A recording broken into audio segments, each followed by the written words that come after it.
Paketin ушул жерге таштап кетtim. Көрүп алыңыз пакет. Mana buyog'ini ko'ring. Tashlab dedim, tashlab. O'zing ko'rib ol. Tozalatasың, bag'ini olib kelib tashlab qo'yishdi. Mana.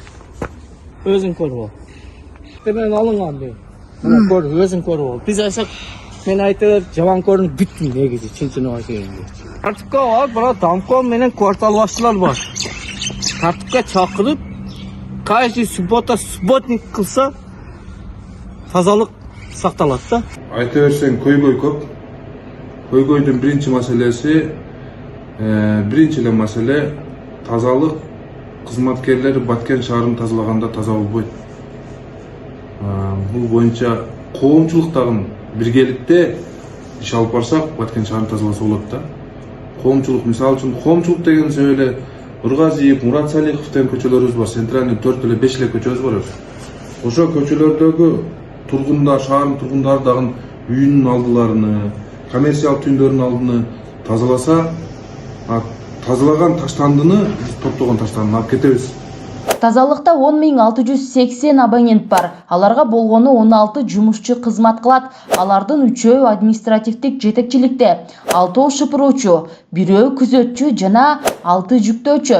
Айлык маянасы 14.000 сомдон баштап 20.500 сомго чейин. Дээрлик баары райондордон келип иштеп, ден соолугунда көйгөйү бар ишчилер да жок эмес. Дал ушундай кырдаалды Лейлек тазалык ишканасынын ишмердүүлүгү менен салыштырсак, Лейлек тазалык ишканасында 4800 абонент бар. Анда 47 кызматкер эмгектенет. Шыпыруучу 10, жүктөөчү 11, багбан 2, электрик 2, 8 административдик жумушта. Таштандылар үчүн 15 техника бар. Айлык маянасы 15.000ден баштап 20.000 сомго чейин жетет. Өзүңүздөр байкагандай, тазалык тармагы эки калаада эки башка көрүнүш. Биз Баткен шаарын таза шаарга айландырышыбыз керек. Эң башкысы бул демилгени шаар тургундары колдоп коотташууда.